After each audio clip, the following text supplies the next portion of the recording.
So look at all the stuff that obviously we can't present in even one full day. So we're looking at these ruins, and this kind of maybe is how it might have looked in the beginning when they were new. It's interesting that this was one of the pictures that the Russians chose to reproduce on their internet networks and on their television networks. It's kind of like, okay, this is what it looked like a long, long time ago.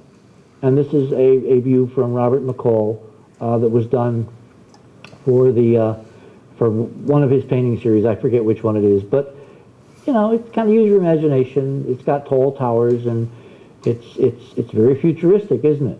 Wouldn't it be interesting if the future really was the past, and all our science fiction writers have merely been remembering their reincarnated visions of when they lived in all this stuff a long time ago in a solar system not that far away. Anyway, this is the moon. This is a very good telescopic picture. Yes? Who built it and why? Well, we don't know.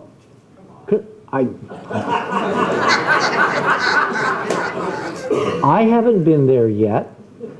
I have strong evidence indicating it's our stuff, that we're looking at the human species, you know, our great-great-great-great-great-grandmothers, as I used to say. But I can't prove it until I have access to the libraries. And I think that our guys found the libraries, brought them back, were able to decode them, and I've got some amazing connections for the end of this presentation, which I got to leap through at warp 9, or else we're never going to get to the important part, which is the Q&A and the discussion. Okay? So we got the moon here. This is a great shot of the moon taken from the Earth with a very good telescope. Okay? Look at what happens when I merely brighten up the picture.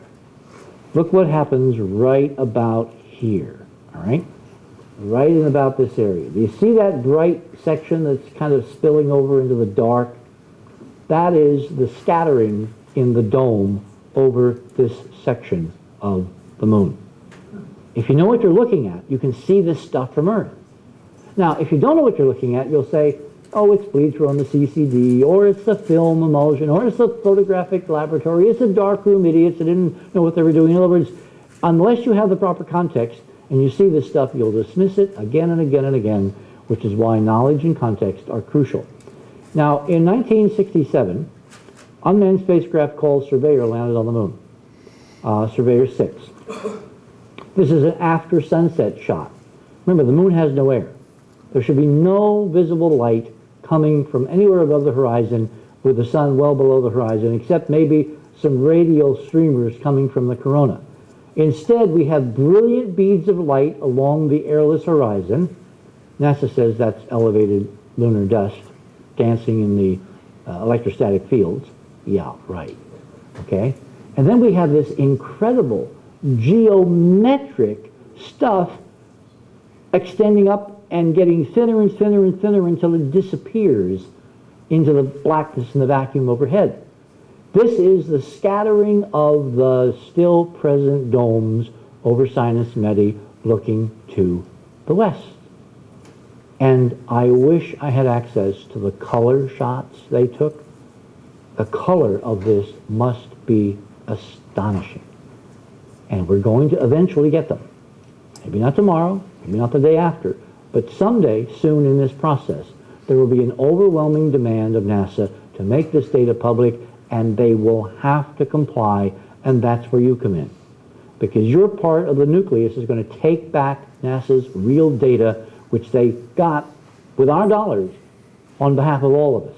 And that's why you're here, and that's why you've got a book, and that's why you've got CDs, and that's why you're going to go, everyone's going back to where you guys hang out and live, and you're going to talk about, and you're going to bring your friends in, and you're going to show them, up close and personal, on your own computers, what they've been hiding, and you're going to create a revolution that ultimately winds up taking back the solar system. Nothing less. This is now from Lunar Orbiter, one of the early pre-Apollo unmanned missions.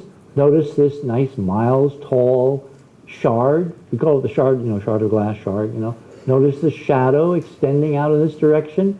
And then right over here, there's this little fuzzy blob that just is barely visible. It turns out that it's probably a 6 or 7 mile high tower. when I zoom in and I enlarged it, a blob of glass, geometric glass, sitting on top of a very light, because it's almost eroded, tower extending down to the lunar surface. And the reason this blob of glass is there is because it's very dense. And when you bang on it with meteorites over even eons, the center part resists and is being whittled away and eroded from the outside in. So it's feathery at the edges, and it gets denser. We've actually done what are called photoisocontours, and yes, the inner parts are dense exactly as you'd expect of a surviving chunk of glass, the top of one of these towers on the moon. Now this is something that's really curious. We found this in our NSSD foray back in 1995. James Oberg, remember the guy who got Ken fired? As soon as we sent out our first press release that this stuff was visible and was confirmable on the current NASA archives, I mean, look at the title here. This is the official website of the Lunar and Planetary Institute. This is the Apollo Image Atlas from Apollo 10, Magazine Zero. It turns out Jim Oberg went to this and started sending emails to some of his astronomer friends saying, I've never seen this before. What is this? Do you have any mundane explanation for what this is? And one of the guys that he asked that question of was one of my favorite people, Phil Plait. Yes, yes. Oberg and Plait are friends. And so Oberg turned to Plait and said, what's this? So far, Plait has not responded. Gosh. To take a shower first. Exactly. Yes. And thereby hangs a very long tail, and we won't get into that tonight. So we've got 3 frames here, and I'm going to show you, we found these in the archive and our 2-day foray into NSSDC back in 1995. I call this the battleship, all right, because it was as big as a proverbial battleship. Here's frame number 1. Actually, it has a frame number, and you can see that there. So you go to this site, and you download it, and you look at it like we did. This is frame number 2. 3989 is the frame number. This is 3990. 3 successive pictures. And obviously, the astronauts saw this. Hang on, let me see.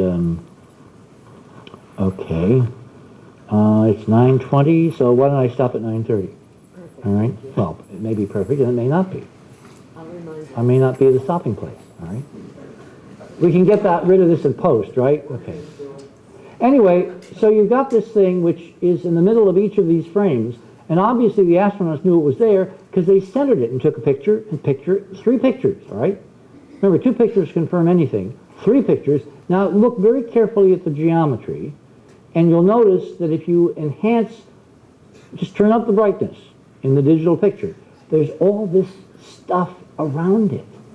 And the stuff itself has geometry, and this obviously has a very interesting geometry. Here's number 2. Here's number 3. It's embedded in a matrix. It's not just sitting there all by itself. Obviously, this bright stuff is actual, more dome material around it. It's like a fly suspended in amber. This is a sequence that Bob Piertek put together, showing that what we call the changing aspect ratio. As they flew past, this thing rotated. In other words, it has a 3-dimensional character, and you could see it was a 3D object they were taking a picture as they flew past, because it changed angle as you're looking, as you're going here, here, and here, as you're flying farther away from it. Then he did this kind of analysis. Each of the 3 pictures has a different color, and you can see the stuff in the sky here. You can see the changing aspect ratio of it here, and this is the edges of the frame 1, 2, and 3 marked over on this side of the computer plot. This is the nearest analog I could think of.